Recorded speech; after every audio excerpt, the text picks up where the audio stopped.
आदाब, इस्तकबाल है। मैं हूं आपके साथ Abu Huraira. Cruise drugs case में बॉलीवुड के अदाकार शाहरुख खान के बेटे आर्यन खान को आखिरकार जमानत मिल गई है। 26 दिन तक तकरीबन जेल में रहने के बाद आर्यन अब बाहर आएंगे। आर्यन की जमानत पर बॉम्बे हाईकोर्ट में 3 दिन तक समाअत हुई। इसके बाद इन्हें जमानत मिली है। आर्यन के साथी अरबाज मर्चेंट और मुनमुन को भी जमानत मिल गई है। हालांकि आज रात सभी को जेल में ही एक तरह से गुजारना पड़ेगी। अदालत के हुक्म की कॉपी मिलने के बाद ही आर्यन, अरबाज और मुनमुन जेल से बाहर निकल पाएंगे। जुमे को या फिर शनिचर को तीनों जेल से रिहा हो पाएंगे। बता दें कि सेशन कोर्ट से आर्यन खान को जमानत नहीं मिल पाई थी। अदालत ने 2 बार आर्यन की जमानत अर्जी खारिज भी कर दी थी।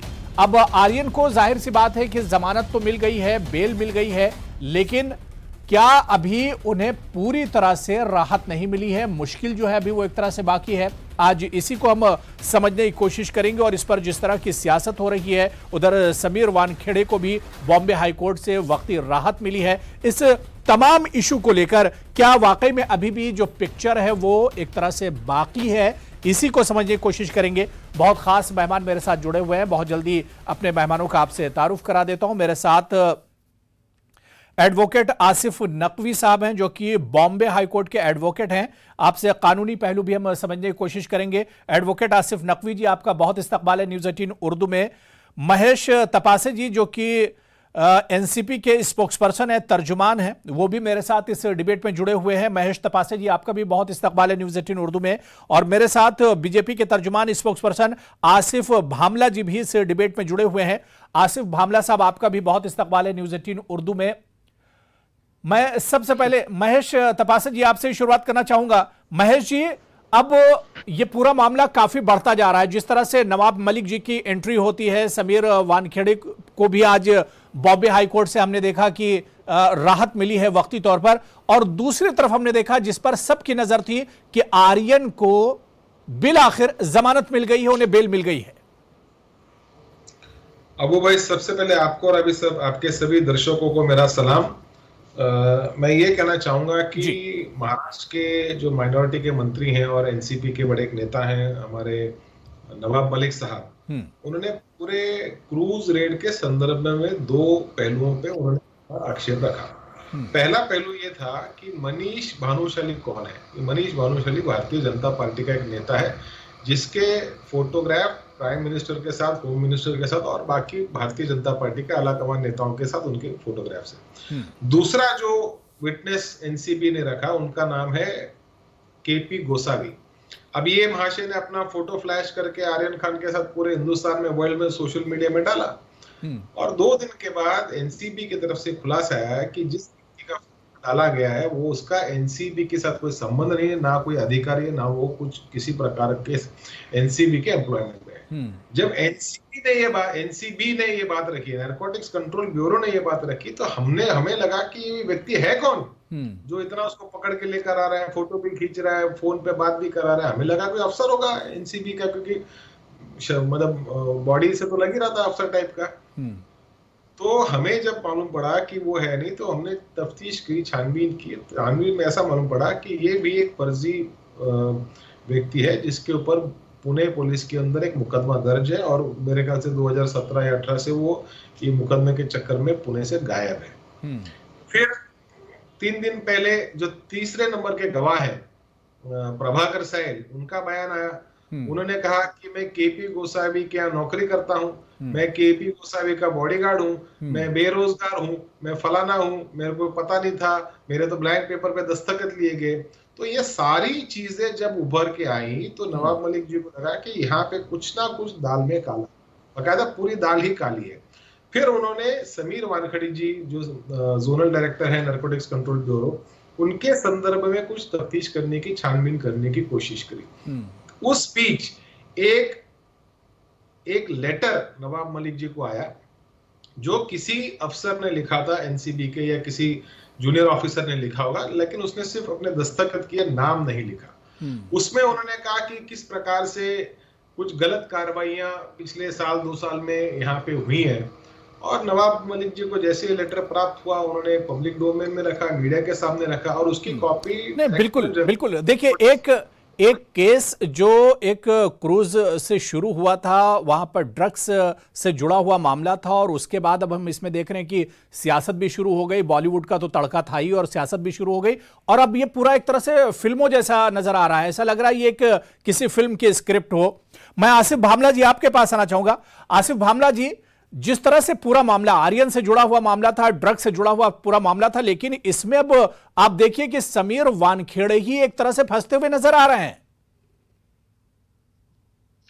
बहरहाल मैं शुरुआत इस हकीकत से करूंगा कि आज शाहरुख खान उनके बेटे के लिए बहुत ही अच्छा दिन है, और काश ये पहले हो जाता, क्योंकि हम बड़ा इत्तेफाक रखते हैं। हमारे बांद्रा के शहरी हैं वो, उनका बेटा जो है बांद्रा से है, तो हमारा यकीनन उनसे इत्तेफाक है। लेकिन जैसे हमने कहा कि हमारे इत्तेफाक के बावजूद भी कोर्ट कचहरी कायदे कानून अपने तौर पर चलते हैं। मुझे ऐसा लगता है कि कहीं ना कहीं ये इसका अंजाम पहले हो जाता, लेकिन मसला ये हुआ कि सियासी जमात अपनी बातें रखने में मशगूल थे, और जो अधिकारी थे जो इस मामले को देख रहे थे, कहीं ना कहीं वो अपनी बातों में ये पूरा मामला इतना ज्यादा उलझ गया कि मैं समझता हूँ कहीं ना कहीं कोर्ट को भी फैसला देने में, जो अमूमन शायद 2 या 3 दिन में इसका निवारण हो सकता था, इसको मुसलसल 25 दिन लग गए। और ये मतलब खुशी की बात नहीं, ये मैं इसलिए सोच सकता हूँ क्योंकि मैं भी बच्चों का बाप हूं, तो मैं वो क्या बीता होगा उस मौजूदा मौके पर शाहरुख खान पर अपने बेटे के मुतालिक, और एक नहीं, जवान लेकिन बेटे। बिल्कुल बिल्कुल, देखिए ये इमोशनल, ये तमाम चीजें बिल्कुल अपनी जगह पर ठीक है, लेकिन आसिफ भामला जी, अब जिस तरह की इस पर सियासत हो रही है, आर्यन को इस पर जमानत मिलना, उसे बेल होना, क्या ये बीजेपी के लिए एक झटका नहीं है? नहीं, क्या जज क्या कुछ किसी पार्टी से महदूद है? भाई आपने अपना केस रखा लोअर केस कोर्ट में, जब आपने अपनी बातें रखी, कहीं ना कहीं वो बातें जज को अप्रूवली, आप ये कहकर तो आप न्याय प्रणाली पे आप प्रश्न खड़ा कर रहे हो। ये क्या फैसला किसी पार्टी से प्रेरित रहता है? जजेस को नहीं, मैं देखिए, कोर्ट के ऊपर सवाल नहीं उठाया जा सकता आसिफ साहब, कोर्ट के ऊपर सवाल नहीं उठाया जा सकता, लेकिन सवाल जिस तरह की सियासत इसमें हो रही है, जिस तरह की सियासत इसमें शामिल हो गई है। नहीं, आप मेरी बात सुनिए पहले। आप ये कह रहे कि किसी पार्टी को झटका लगे, किसी पार्टी को क्यों झटका लगना चाहिए? पार्टियों का क्या लेन देन है? पार्टियों का काम है टेलीविजन पर आना और ये मीडिया ट्रायल करना। जज का काम जज दलीलों पर होता है। मैं आपको एक बात बताना चाहूंगा कि व्हाट्सएप चैट एक बहुत बड़ा दलील है, लेकिन व्हाट्सएप चैट को भी कोलैबोरेट करने के लिए सत्य होना चाहिए, और हकीकत उसे कोलैबोरेट करने के लिए था। तो कोर्ट ने अपने समय दिखाया, लोअर कोर्ट में जो है उनकी टीम जो है अपनी बात नहीं रख पाई। आज मैं मुबारकबाद दूंगा, आज उनकी जो टीम है जिन्होंने बहुत बढ़िया अपनी दलीलें पेश की और कोर्ट को ये बातें समझ आई, तो आज उन्हें बेल मिल गई। जैसे मैंने कहा, ठीक है, मैं एडवोकेट आसिफ नकवी साहब आपके पास आना चाहूंगा, कानूनी पहलू इस पूरे मामले का समझना चाहूंगा, क्योंकि जिस तरह से यहां पर आसिफ भामला जी ने कहा कि मामला बहुत उलझ गया है। आर्यन को या उनसे जुड़े हुए जो लोग हैं उन्हें जमानत और बेल तो आसिफ साहब जरूर मिल गई है, लेकिन क्या आपको लगता है कि मुश्किलें अभी आगे कम नहीं हुई हैं, मुश्किलें अभी बरकरार हैं? जी, बेल तो आर्यन खान को मिल गई है इसमें, जो कि पहले ही मिल जानी चाहिए थी उनको। जी, ये काफी, क्योंकि जो है इसमें पोजेशन नहीं था ये केस में, आर्यन खान के पास से कुछ मिला नहीं था, जो दूसरे साथी हो गए उनके पास से कुछ मिला होगा, तो डायरेक्टली आर्यन खान के साथ इसको कनेक्ट किया गया। ये दूसरे केसेस आप देखेंगे तो कम समय में बेल मिल जाती है, ये हाई प्रोफाइल हो गया इसलिए ये मामला अब जाके सुलझा है और हाई कोर्ट ने बेल दी। नहीं, तो मुश्किलें तो अभी आगे एक तरह से बरकरार रहेंगी, ये तो वक्ती तौर पर जमानत मिल गई है। नहीं, अभी बेल मिल गई है, तो अभी ट्रायल का जो मामला रहता है वो सब सबूतों को अच्छे से देखा जाता है। ऐसा नहीं है कि व्हाट्सएप चैट से एडमिजिबल है कि नहीं है, बहुत सारे पहलू रहते हैं, वो एडमिजिबिलिटी के सब जो प्रूफ करना पड़ते हैं कोर्ट में, बेल के टाइम पे सिर्फ इतना देखना रहता है कि प्राइमा फेसी केस बनता है कि नहीं, इसका कुछ इन्वॉल्वमेंट है कि नहीं। लेकिन जब ट्रायल की बात आती है तो ये सब साबित करना पड़ता है, जो कि इतना आसान काम नहीं है कोर्ट में प्रूव करना कि पोजेशन किसी के पास था या नहीं था, या उसको पता था ये ड्रग्स है, उसके पास है कि नहीं है, वो सब चीज साबित करना पड़ेगी एनसीबी को। बिल्कुल। महेश तपासे जी, मैं आपके पास आना चाहूंगा। महेश जी, जिस तरह से हमने देखा कि मामला क्रूज से शुरू हुआ था, ड्रग्स को लेकर शुरू हुआ था, आर्यन तक गया, बॉलीवुड तक बाकायदा इसकी छींटें गई, लेकिन पूरा मामला एनसीबी ने जहां से शुरू हुआ था और जिस अफसर ने शुरू किया था, ये पूरा मामला एक तरह से उलटता हुआ अब नजर आ रहा है। जिस तरह से अब समीर से खुद अब पूछताछ चल रही, समीर वानखेड़े से, तो पूरा मामला भी एक तरह से उलटता हुआ नजर आ रहा है और पूरे महाराष्ट्र की सियासत कहीं ना कहीं अब इसमें एक तरह से शामिल होती नजर आ रही है। देखिए, किसी प्रकार की कोई सियासत नहीं है। जो सत्य है वो जनता के सामने लेकर आना एक भूमिका नवाब मलिक जी ने रखी, नेशनलिस्ट कांग्रेस पार्टी ने की, राष्ट्रवादी कांग्रेस पार्टी ने रखी। उसके अंदर किसी प्रकार की सियासत नहीं है। आपके जब गवाह, एक नंबर का गवाह भानुशाली, उसका पता नहीं है, 2 नंबर का गवाह केपी गोसावी, उसका पता नहीं था, कल पुणे की पुलिस ने उनको अरेस्ट किया। 3 नंबर का गवाह जो आपका था वो उसने चेंज हो गया, मतलब हॉस्टाइल हो गया। एक पिछले केस में कामड़े करके गवाह था, उसने भी यही कहा कि ब्लैंक पेपर पे हमारे दस्तखत लिए जाते हैं और बाद में उसके ऊपर टाइप करके कुछ ना कुछ चीजें लिखी जाती है। तो ये जो मोडस ऑपरेंडी थी, बहुत ही भयानक मोडस ऑपरेंडी थी। ये हमारे भारतीय कानून संविधान के तहत नहीं होने के कारण जब आपका गवाह के ऊपर जब संदेह आता है ना, तब आप समझ लीजिए कि दाल में कुछ काला है। जो गवाह होता है वो कानूनी प्रक्रिया में, अब नकवी साहब है, एडवोकेट साहब है, ये मुझसे ज्यादा बेहतर जानते हैं कि the witness is consider as the eyes of the judiciary, justice आंख और कान है।